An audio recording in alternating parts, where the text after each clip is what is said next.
السلام علیکم ورحمۃ اللہ وبرکاتہ۔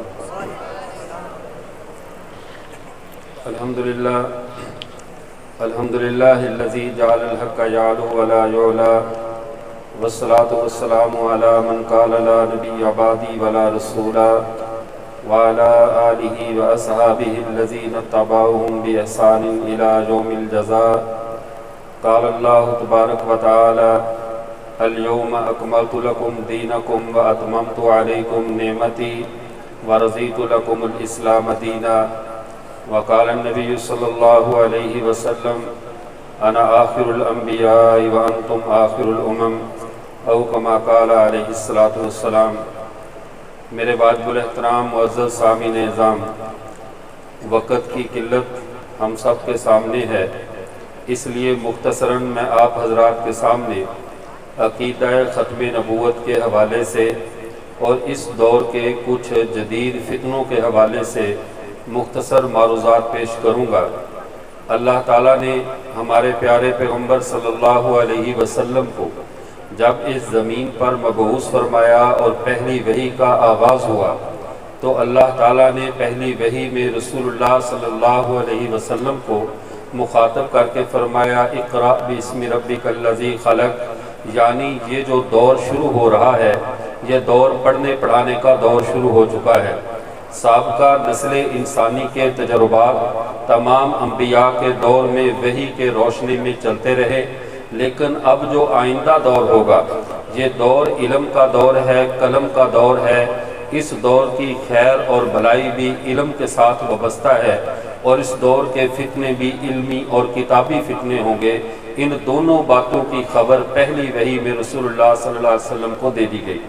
اب ان فتنوں میں جیسا کہ ہم جانتے ہیں عقیدہ ختم نبوت ایک ایسا عقیدہ ہے جو ان سب فتنوں سے حفاظت کا ذریعہ ہے، چونکہ بحثیت تمدن اور بحثیت سماج کے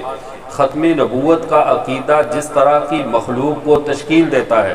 جس طرح کے معاشرے کو بناتا ہے، جس طرح کی سوچ پیدا کرتا ہے، یہ سوچ ساری نسل انسانی سے، تمام نسل انسانی کے مزاج سے، بلکہ یوں کہیے کہ جب سے انسان اس کرۂ زمین پر آیا ہے تب سے جو اس کی تربیت ہوتی رہی ہے اس تربیت سے ہٹ کر ایک نئے مزاج کو تشکیل دینے کا نام عقیدہ ختم نبوت ہے۔ پہلا مزاج اور تھا جو سارے نبی اپنی امتوں کو دیتے رہے، اور یہ مزاج اور ہے جو اس امت کو دیا گیا۔ پہلی امتوں کا مزاج، پہلی امتوں کی سوچ یہ ہوا کرتی تھی کہ ہر نبی اپنے آنے والے نبی کا تعارف کرواتا تھا اور پچھلے نبیوں پر ایمان لانے کی دعوت دے کر آنے والے نبی کی بشارت دے کر جاتا تھا، جس کا فائدہ یہ ہوتا تھا کہ وہ امتیں اس معاملے میں تلاش میں رہتی تھی، اس جستجو میں رہتی تھی کہ کب نیا نبی آئے جو سابقہ نبی کی بتائی ہوئی علامات ہیں، سابقہ نبی کی بتائی ہوئی جو صفات ہیں، یا سابقہ نبی کی شریعت میں جو باتیں بتایا رہ گئی ہیں جن کو نئے نبی نے آ کر پایا تکمیل تک پہنچانا ہے، تو ہم ان باتوں کو حاصل کریں، اس دین تک ہم پہنچیں اور اللہ تک پہنچنے کی اس آخری راہ کو اور آخری راز کو ہم پالیں۔ لیکن جب محمد عربی صلی اللہ علیہ وسلم آ گئے تو سابقہ ساری امتوں کے مزاج سے ہٹ کر، تمام نسل انسانی کے سماج اور معاشرتی سوچ سے ہٹ کر اس امت کی تربیت ایک بالکل نئے انداز سے کی گئی۔ سابقہ امتوں کی تربیت، سابقہ امتوں کی جو ان کو علمی طور پہ ان کی رہنمائی کی گئی تھی، وہ ہر دور میں نئے نبی کی طرف انسان کو متوجہ کرتی تھی، ہر دور میں نئے نبی کی ضرورت کا احساس دلواتی تھی، اس لیے کہ تب تک پوری دنیا ایک گاؤں نہیں بنی تھی۔ گلوبل ویلتھ کا تصور اس وقت تک نہیں آیا تھا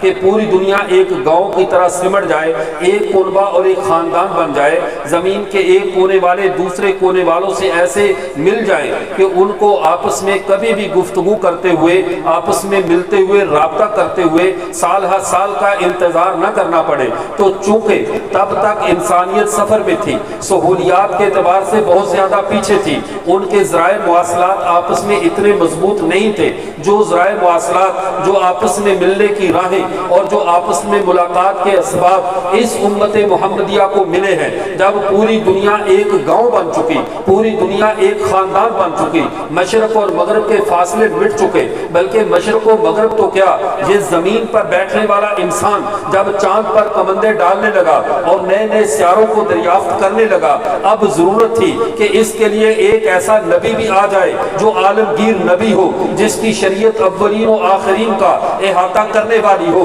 جس کی شریعت کے آ جانے کے بعد کسی بھی درجے میں، کسی بھی زاویے سے، دنیا کے کسی بھی کونے میں نہ تو کوئی انسانی ضرورت محسوس ہو کسی نئی نبوت کی، نہ کوئی نئے انسانی آواز اٹھے کہ ہمیں نئے نبی کی تلاش ہے، ہم نے نیا نبی ہماری ضرورت کو آ کر پورا کرے۔ ایسا نبی اب کائنات میں دے دیا جائے جو نسل انسانی کی ساری ضروریات کو پورا کر دے اور تمام معاملات کو نمٹا دے۔ اب اگر آنے والی کوئی چیز ہو تو صرف قیامت کا نکارہ بجے، اب اس کے بعد آنے والی اگر کوئی چیز ہو تو حشر اور نشر کا میدان ہو، اس کے ماسوا کوئی چیز اب انسانوں سے خطاب کرنے والی، انسانوں کو ہلانے والی، انہیں پریشان کرنے والی نہ آئے۔ اب سلسلہ ختم ہوا۔ سابقہ نبیوں کا دور یہ اجرائے نبوت کا دور تھا، سابقہ نبیوں کا دور یہ انسانوں کی جو ہے وہ ترقی کا دور تھا، منزل کے پانے کا دور نہیں تھا۔ محمد عربی صلی اللہ علیہ وسلم کا دور یہ انسانی ترقی کے اس نقطۂ کمال کا دور ہے جس کے بعد انسانیت کے لیے کوئی منزل باقی نہیں رہتی کہ جس کی انسان تمنا کرے، کوئی جگہ باقی نہیں رہتی جس کی دلوں میں حسرت باقی رہ جائے، اللہ کا کوئی پیغام باقی نہیں رہتا جس کے لیے انسان فکر مند ہو۔ کیوں؟ جب خدا نے فیصلہ کر دیا الیوم اکملت لکم دینکم، میں نے جو دین تھا وہ تم پر مکمل کر دیا، تم پر نعمتوں کو پورا کر دیا، تمہارے لیے میں دین اسلام پہ راضی ہو گیا۔ اب بات کو سن لو، اس بات کو سمجھ لو، یہ محمد عربی کا دور ہے، یہ دور محمد عربی کا ہے، زمانہ ان کا ہے، زمین و آسمان ان کے ہے۔ اب کائنات میں کوئی ایک جگہ، ایک انچ رقبہ بھی ایسا نہیں بچا جو محمد عربی کے پرچم کے سائے سے باہر نکل جائے۔ اب راج رہے گا تو محمد عربی کا رہے گا۔ اب کائنات میں پوری روئے زمین پہ راج خدا کا چلے گا، رواج محمد کا چلے گا۔ اب خدا کے راج میں جیسے اب کوئی اور شریک نہیں، نہ پہلے شریک تھا نہ اب شریک ہے۔ اب قیامت کی صبح تک رسول اللہ صلی اللہ علیہ وسلم نے فرما دیا انا والساعۃ کہاتین، میرے بعد میں اور قیامت ہم دو یوں ہیں، میرے بعد اگر آئے گی تو قیامت آئے گی۔ لیکن اب محمد عربی کے زمانے میں کوئی نیا زمانہ شروع نہیں ہوگا، محمد عربی کے راج میں، ان کی سلطنت میں کسی نئے نبی کی سلطنت کا ڈول نہیں ڈالا جائے گا۔ یہ عقیدہ ختم نبوت ہے۔ پہلی امت اجرائے نبوت کی تھی، پہلی امتوں کا مزاج اور تھا، اس امت کا مزاج اور ہے۔ پہلی امتوں کی تربیت اور نہج سے ہوئی ہے، اس امت کی تربیت اور نہج سے ہوئی ہے۔ پہلی امتوں کو تربیت ہی یہ کی جاتی تھی کہ اس طرح کا نبی آئے گا، اس کی یہ صفات ہوگی، یہ علامات ہوگی، تم نے ان صفات کو، ان علامات کو تلاش کرنا ہے، اس نبی پر جا کر ایمان لانا ہے۔ پہلی امت حالت سفر میں رہی، نئے نبیوں کی تلاش میں رہی۔ ہماری تربیت بالکل تمام نسل انسانی سے ہٹ کر ہوئی ہے۔ ہمارے پیغمبر نے ساری نسل انسانی سے جدا گانا ختم نبوت کی وجہ سے ہماری تربیت کی ہے۔ پہلی امتیں نبیوں کو چیک بھی کرتی تھیں، پہلی امتیں نبیوں کی علامات کو بھی دیکھا کرتی تھیں، پہلی امتیں اپنی کتابوں کی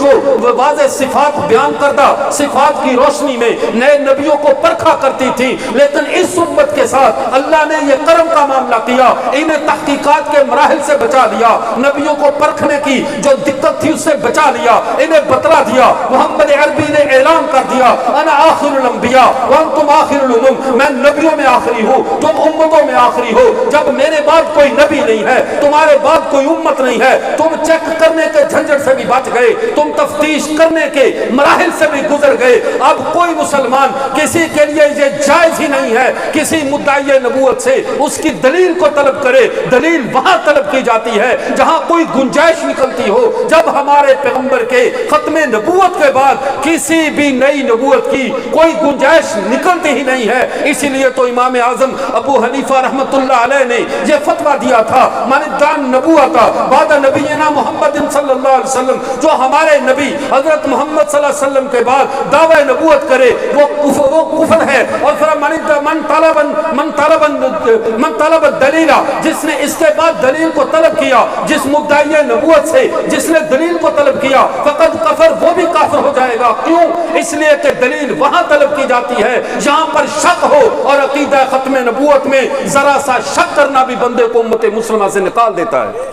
اس لیے عقیدہ ختم نبوت میں شک کی بھی گنجائش نہیں، کسی طرح کے غور و فکر کی بھی گنجائش نہیں، ہمارا مزاج ہی یہ بنا ہے۔ یہی تو وجہ ہے جب حضرت حبیب بن زید انصاری رضی اللہ تعالیٰ عنہ کو مسیلمہ قذاب نے گرفتار کیا، گرفتار کر کے ان سے کہتا ہے کہ مجھ پر ایمان لاؤ، کیا تم مجھے نبی مانتے ہو؟ پہلا سوال یہ کیا، کیا محمد عربی کو نبی مانتے ہو؟ کہا ہم محمد عربی کو اللہ کا نبی بھی مانتا ہوں، اللہ کا آخری نبی بھی مانتا ہوں۔ کہا مجھے بھی نبی مانتے ہو؟ کہا میرے کان نہیں سن رہے، تو کیا بک رہا ہے؟ میرے کان یہ بات سننے کے لیے بھی تیار نہیں ہے کہ میرے پیغمبر کے بعد کوئی اور نبی ہو سکتا ہے،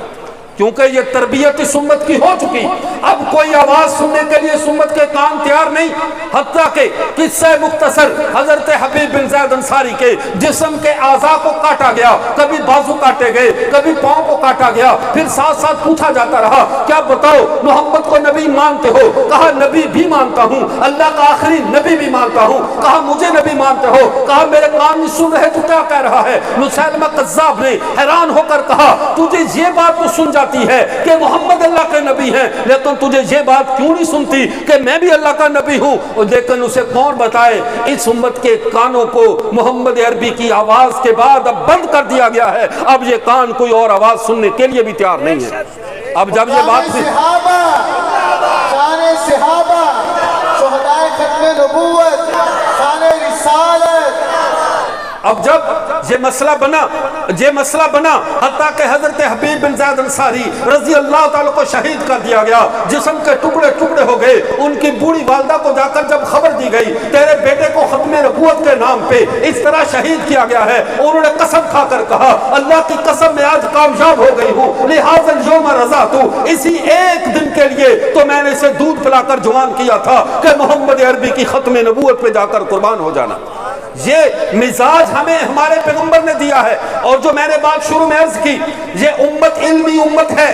اس امت کی آزمائش بھی علم کے ساتھ ہوگی۔ سابقہ امتیں، ان امتوں کا مزاج علمی نہیں تھا۔ حضرت موسیٰ علیہ السلام کی امت کی آزمائش تبدیلی کے ساتھ رکھی گئی تھی۔ قوم یہود کو، ان کو اگر اللہ کے نبی نے حضرت موسیٰ کی شکل میں تبدیلی کے معجزات دکھائے تھے کہ وہ لاٹھی زمین پہ پھینکتے ہیں تبدیل ہو کر سانپ بن جاتی ہے، پانی پہ لاٹھی مارتے ہیں تبدیل ہو کر رستے بن جاتے ہیں، پتھر پہ لاٹھی مارتے ہیں اس سے پانی کے چشمے نکل آتے ہیں، لیکن جب انہوں نے اللہ سے بغاوت کی ان پہ عذاب بھی اسی نوعیت کا آیا ہے، ان پہ اللہ کی طرف سے ابتلا بھی اسی نوعیت کا آیا۔ اللہ نے ان کو بندروں اور خنازیر میں تبدیل کر دیا۔ قوم یہود یہ تبدیلی والی امت تھی، ان کے نے حضرت موسیٰ کے احکامات کو تبدیل کیا، اللہ نے ان کی شکلوں کو تبدیل کر دیا۔ لیکن جب حضرت عیسیٰ کی امت آئی، حضرت عیسیٰ علیہ السلام کو اللہ نے معجزات طب کا دیا تھا، ان کو طبابت کے معجزے دیے، نابیناؤں کو بینائی دیتے تھے، مردوں کو زندہ کرنے کی مسیحائی دیتے تھے، ان کے اندر یہ مزاج تھا، برس کے مریضوں کو صحت دیتے تھے۔ طب کا شعبہ عیسائیوں میں آیا، لیکن جب عیسائیوں نے حضرت عیسیٰ کی بات پہ لبیک نہیں کہا، حضرت عیسیٰ کی آواز سے بغاوت کی، اللہ نے ان پہ عذاب بھی بیماریوں کی شکل میں نازل کیے۔ ایسی بیماریاں عیسائیت کی طب لاجواب ہو جائے، کبھی ان پہ ایڈز کی بیماری، کبھی ان پہ کورونا کی بیماری، کبھی کینسر کی، ایسی لاعلاج امراض سے اللہ نے ان پہ اوپر جو ہے وہ اپنے عذاب نازل کیے کہ یہ قوم عیسیٰ جان لے تمہاری طب ناکام ہے جب تک اللہ کے فرما بردار نہیں ہوتے۔ لیکن ہمارے پیغمبر حضرت محمد مصطفیٰ صلی اللہ علیہ وسلم کو اللہ نے علم کا معجزہ دیا، ان کو نازل کر کے پہلی وحی نازل کر کے بتا دیا اقرأ باسم ربک الذی خلق، پڑھیے اپنے رب کے نام سے۔ اب پڑھنے کا دور شروع ہوتا ہے، یہ دور علم ہے، وہ علم بالقلم کہہ کر بتا دیا، یہ دور قلم کا دور ہے، یہ علمی کی اگر اس دور کا علم، اس دور کی فقاہت، اس دور کی ہدایت علم کے ساتھ ہے، اس دور کے فتنے بھی عام فتنے نہیں ہوں گے، وہ علمی کتابی فتنے ہوں گے، وہ خود کو علم اور کتاب کی طرف منسوب کریں گے، پھر امت مسلمہ کے عقیدوں پہ حملہ کریں گے۔ ابھی دیکھیے حضرات عرض کر رہے تھے مرزا غلام قادیانی کے بارے میں، اس کے دجل کو دیکھیے، اس شخص نے 8400 کے قریب کتابیں لکھی ہیں، دجل کی انتہا کی، دلائل کو بدل کے رکھ دیا، ساری باتوں کو تبدیل کیا۔ یہ فتنہ علمی علمی تھا، لیکن یہ امت دفاع بھی علمی انداز سے کرے گی۔ ایسا نہیں ہے جو فتنہ عسکریت کے میدان میں آئے گا، جو فتنہ بغاوت کی شکل میں آئے گا، یہ امت اسی سطح پہ مقابلہ کرے گی۔ مسیلمہ کذاب عسکری قوت لے کر آیا، سجاح نامی عورت عسکری قوت لے کر آئی تھی، اسود انسی عسکری قوت کے ساتھ آیا تھا۔ امت مسلمہ نے اسی لہجے میں، اسی مزاج میں اسے جواب دیا اور اس کو طے کر دیا۔ حالانکہ مسیلمہ کذاب کا دور ایسا دور تھا جب اسلام کی حالت یہ تھی، مسلمانوں کی حالت یہ تھی جیسے بارش میں بھیگی ہوئی بکری ہو، خوف زدہ۔ اللہ کے نبی دنیا سے پردہ فرما چکے، اس سے بڑا صدمہ کیا ہوگا، اس سے بڑی پریشانی کیا ہوگی؟ لیکن اس کے باوجود مسلمانوں نے یہ نہیں دیکھا کہ یہ ہمارے عرب ہے، یہ نہیں دیکھا کہ اسی قبیلے، اسی بنو حنیفہ قبیلے کے حضرات صحابہ کرام موجود ہیں، دیگر بے شمار صحابہ اسی قبیلے کے بھی موجود ہیں، لیکن جس نے پیغمبر سے بغاوت کی، صحابہ نے اپنی تلوار نکالی، انہیں گاجر مولی کی طرح کاٹ کے رکھ دیا۔ لیکن جب ختم نبوت کے مقابلے میں پیغمبر کی وحدت سے ہمیں توڑنے کے لیے، پیغمبر کی ذات سے ہمیں پیچھے ہٹانے کے لیے جب مرزا قادیانی کا علمی قلمی فتنہ میدان میں آیا، پوری قوت کے ساتھ، پورے دجل کے ساتھ، پوری تحریف کے ساتھ دین کے حلیوں کو بدلنے کے لیے اس فتنے نے 100 کے قریب کتابیں لکھی، اور اس کی روحانی خزائن میں اس نے تقریباً 13,666 کے قریب صفحات لکھ کر اپنے علمی فتنے کو عام کرنا چاہا۔ امت نے اسی سطح پہ جواب دیا، امت نے اسی مزاج میں اس کو جواب دیا، اور آپ کی جماعت عالمی مجلس تحفظ ختم نبوت علمی کام سب نے کیے۔ بہت سے وہ کام ہیں جو بھی مرتب نہیں ہوئے، بہت سے وہ کام ہیں جو ابھی تک لوگوں کی دسترس میں نہیں ہے، جو دسترس میں تھے، جو رسائل موجود تھے جن پہ عالمی مجلس نے کام کیا۔ اور ابھی میرے بعد ہمارے حضرت مولانا شاہین ختم نبوت حضرت مولانا اللہ وسیع صاحب حفظہ اللہ جو یہاں پہ بیان فرمائیں گے، یہ وہ شخص ہے جس نے مرزا قادیانی کی جو کہ نبوت کا مدعی تھا، جس کا دعویٰ تھا میں نبی ہوں، جس کا دعویٰ تھا میں آسمانی تائید سے میں تحریر لکھتا ہوں، کبھی خطبہ الہامیہ، کبھی فلاں فلاں کے، اس نے انتہا درجے کے ڈرامے کیے اور 13,666 صفحات لکھے، لیکن 60 جلدوں میں اس درویش نے 256 امت مسلمہ کی کتابوں کو جمع کر کے 39,000 کے لگ بھگ صفحات کے ساتھ جواب دے کر بتلا دیا کہ پیغمبر کا دشمن اگر پیغمبر کے خلاف قلم اٹھائے گا وہ 13,000 صفحات لکھے گا، امت محمدیہ 40,000 صفحات میں جواب دے گی، اور 2/3 کے ساتھ بما سود اس کو جواب دیا۔ اور دنیا کے ابھی اس وقت کے بھی فتنوں کو دیکھ لیجئے، ہمارے نوجوان جن فتنوں سے متاثر ہیں، جن فتنوں کی یعنی یہ حقیقت کو نہیں پہچان پا رہے، اور المیہ در المیہ یہ ہے کہ ہمارے نوجوان کو دماغ میں یہ بات ڈال دی گئی ہے کہ تم ہی سب کچھ ہو، لیکن خدا کے لیے سوچو، جو شخص علمی مزاج نہیں رکھتا، ہر بندہ جو علمی سطح اور مقام نہیں رکھتا، اس کو علمی معاملات میں منہ شگافیوں کی اجازت نہیں۔ حضرت عمر رضی اللہ تعالیٰ کے دور میں ان کا ایک کمانڈر تھا فوج کا جس کا نام زبی تھا، وہ لوگوں سے یہ مشورے دیا کرتا تھا، چھوڑو ان بابوں کے پاس کیا پڑا ہے، تم ایسا کرو کہ خود سورہ زاریات کی تفسیر پڑھا کرو۔ جب حضرت عمر کو حضرت عمر بن وقاص غالباً صحابی ہیں، انہوں نے خط لکھا، ہماری فوج کا یہ جنرل صاحب جو ہے یہ لوگوں کو مشورے دیتا ہے کہ سورہ زاریات کی تفسیر خود پڑھا کرو، اور یہ یقیناً ایسا ہوتا ہے جب فوج سے ریٹائر ہو جائیں تو پھر قرآن پاک کی تفسیر لکھنے کا جنون تبھی پیدا ہوتا ہے، لیکن یہ حاضر ڈیوٹی مشورے دے رہا تھا۔ حضرت اللہ تعالیٰ نے بلوا کر مسجد نبوی میں اپنے ممبر کے سامنے بٹھا کر ہاتھ میں تازہ لکڑی اور جو ہے وہ لاٹھی کو اٹھایا، اس کے سر پہ مارنا شروع کر دیا۔ وہ بے چین ہو کر کہنے لگا، اے امیر المومنین، مجھے کیوں مارا جا رہا ہے؟ میرا جرم تو بتلا دیا جائے، کس جرم میں آج میری پٹائی کی جا رہی ہے؟ حضرت عمر نے کوئی جرم نہیں بتایا، لوگوں کو مشورے دیتا ہے، جاہل عوام کو کہتا ہے خود سورہ زاریات کی تفسیر پڑھ لو، تجھے تیرا یہ جرم کم ہے، نہ اہلوں کو اہل کی مسلک پہ لے کے جاتا ہے، اس کو مارنا شروع کیا، حتیٰ کہ اس آدمی نے یہ کہا، اے امیر المومنین، اگر میرے قتل کا ارادہ ہے میری تلوار پکڑیے، میرا سر اتار دیجئے، لیکن خدا کے لیے اس ڈنڈے سے نہ ماریے۔ لیکن اگر آپ یہ کہنا چاہتے ہیں کہ میں جو عوام الناس کو خود تحقیقی کا درس دیتا ہوں، عوام الناس کو خود مطالعہ کرنے کی عادت ڈالنا چاہتا ہوں، خود جا کر علمی کتابی بنو اور کتابیں دیکھ لو، سورہ زاریات کی تفسیر پڑھ لو، جو میں یہ کہتا ہوں اگر آپ یہ سمجھتے ہیں تو خدا کی قسم کھا کر کہتا ہوں میرے دماغ سے وہ خناس نکل چکا ہے، میں آئندہ کسی کو یہ مشورہ نہیں دوں گا۔ یہ تھا حضرت عمر کا مزاج۔ آج کیا ہے؟ ایک سوشل میڈیا نے ہر طرح کے بے دین مبلغ کو ہمارے گھروں میں بٹھا دیا ہے، ختم نبوت کی کانفرنس کرنے کے لیے آپ کو جمع کرنا پڑتا ہے، انتظامات کرنے پڑتے ہیں، جہاں پہ بلانا پڑتا ہے، لیکن ایک بے دینوں کا مبلغ ایک چھوٹے سے پیکج کے ساتھ تمہاری دسترس میں ہے، وہ آتا ہے، لوگوں کو کبھی صحابہ سے بدگمان کر رہا ہے، کبھی قادیانیت کی نمائندگی کر رہا ہے، لوگ کہتے ہیں کتابیں رکھ کر یہ انجینئر صاحب کتاب و سنت کی انجینئرنگ کر رہے ہیں۔ خدا کے لیے جو دین محمد عربی پہ مکمل ہو چکا ہے، جس دین پہ تکمیل کی مہر لگ چکی ہے، اب نہ کسی انجینئر کی ضرورت باقی نہیں ہے، نہ کسی قادیانیت کے سہولت کار کی، کسی سہولت کاری کی گنجائش باقی رہی ہے۔ محمد عربی کا دین ہر اعتبار سے کامل اور مکمل ہے، ہمیں کسی کی نئی تحقیق کی کوئی ضرورت باقی نہیں رہی۔ اور اس بات میں ایک بات اور بھی یہ ذہن میں رکھیں، ہمارے نوجوانوں کو عموماً یہ سمجھتے ہیں ان دجالوں کا ایک طریقہ واردات یہ بھی ہے، ایک آدھ بات دشمنوں سے ملتی جلتی کر دو، ایک بات ان کے خلاف کر دو تاکہ کہہ سکے ہم بھی ان کے خلاف ہیں۔ اور یہی طرز مرزا غلام قادیانی کا تھا،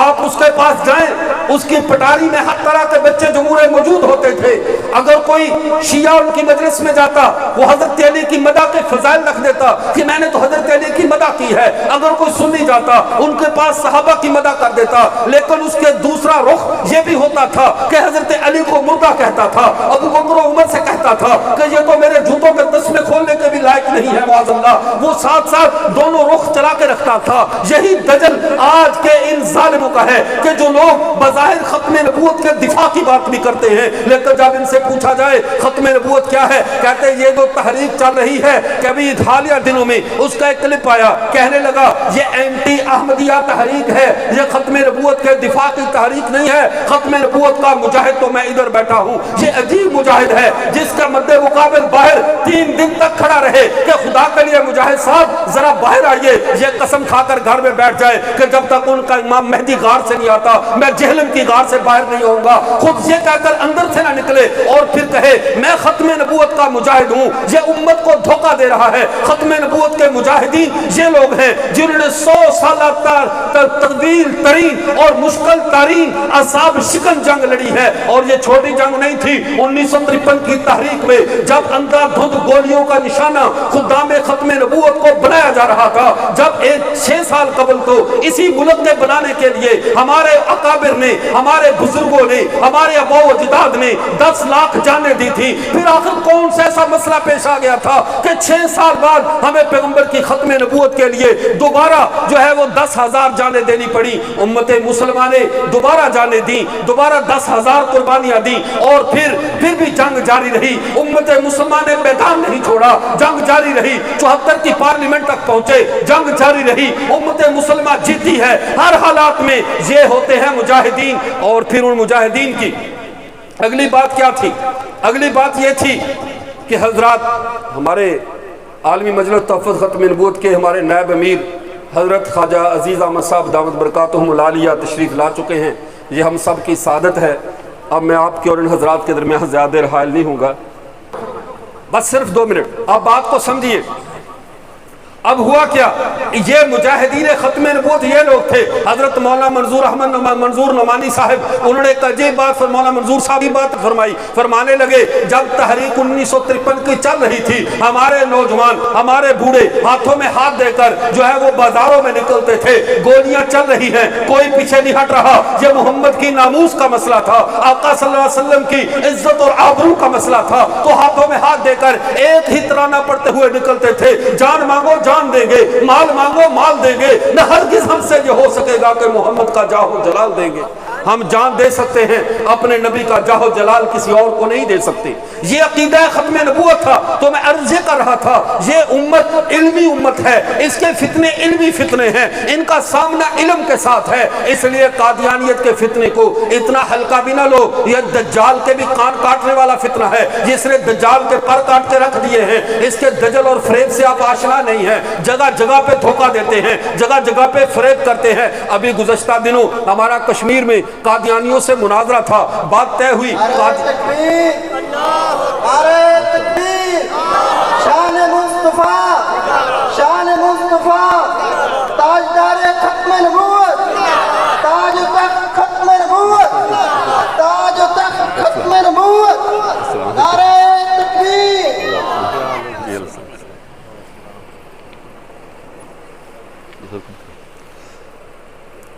جی تو میں عرض کر رہا تھا گزشتہ دنوں جب کشمیر کے اندر ہمارا ان قادیانیوں سے مناظرہ طے ہوا، ہر طرح کا دجل ان کے ذہن میں یہ تھا کہ کوئی مسلمان ہمارے سامنے نہیں آئے گا، اور انہوں نے یہی بات سامنے رکھی کہ علماء ہمارے سامنے نہیں آتے۔ یہ تاریخ کا سیاہ ترین جھوٹ ہے۔ پارلیمنٹ کے اندر 14 دن تک علماء ہی تو ان کے مد مقابل تھے۔ جو بہاولپور کی عدالت میں 10 سال مقدمہ چلا، علامہ انور شاہ کشمیری سے لے کر دیگر محدثین تک، یہ علماء ہی ان کے تو مد مقابل تھے۔ بہرکیف اللہ کا شکر ہے وہ قادیانیت اب اپنے پھیلائے ہوئے جال میں پھنس چکی۔ ابھی 1 نومبر 2022 کو تراڑ کھل میں عالمی مجلس تحفظ ختم نبوت کی انشاءاللہ قیادت و سرپرستی میں قادیانیوں سے دوبارہ انشاءاللہ میدان سجے گا۔ اگر انہوں نے جرت کی یہ میدان میں نکلے، اب باہر جا کر ان کا جو قادیانی مبلغ ناصر احمد سلیم کہتا ہے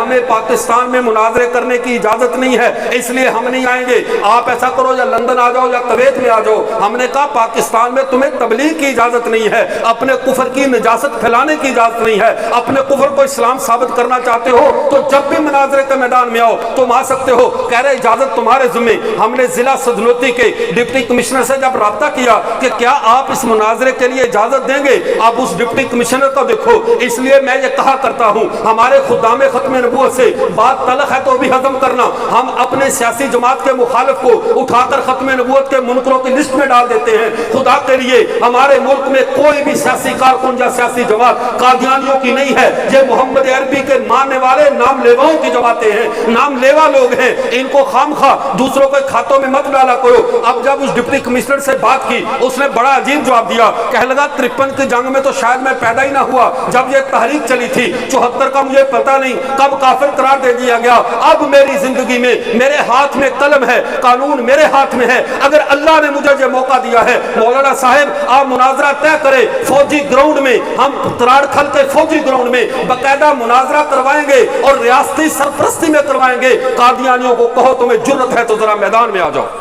اب امت مسلمہ کا ہر فرد رسول اللہ کی عزت و ناموس کے لیے قط مرنے کا جذبہ رکھتا ہے۔ ہر مسلمان میں رسول اللہ کی ناموس پہلے ہے، اپنی عزت و ناموس بعد میں ہے۔ تو عقیدہ ختم نبوت یہ ہماری بقا کی جنگ ہے، یہ امت کی پہچان کی جنگ ہے۔ ڈاکٹر علامہ اقبال صاحب نے حرف اقبال میں بڑی عجیب بات لکھی، لوگ ہمیں کہتے ہیں کہ قادیانیوں کے بارے میں رواداری اختیار کرو۔ ڈاکٹر اقبال کہتے ہیں کہ ختم نبوت کا عقیدہ یہ ہماری پہچان ہے، ہماری وحدت کا راز ہے۔ تمہاری اس بات کو مان لینے سے ہماری وحدت خطرے میں پڑتی ہے۔ جس کی وحدت ٹوٹ رہی ہو اسے رواداری کا درس دینا یہ پرلے درجے کی حماقت ہے۔ ہمیں رواداری کا درس نہ دو، ہم ہر معاملے میں رواداری کر سکتے ہیں، اپنے نبی کے معاملے میں ہمارے پاس کوئی رواداری نہیں ہے۔ اللہ تعالیٰ ہمیں عقیدہ ختم نبوت سے جڑا رہنے کی اور اس عقیدے کی بھرپور خدمت کرنے کی توفیق عطا فرمائے۔ وآخر دعوانا الحمدللہ رب العالمین۔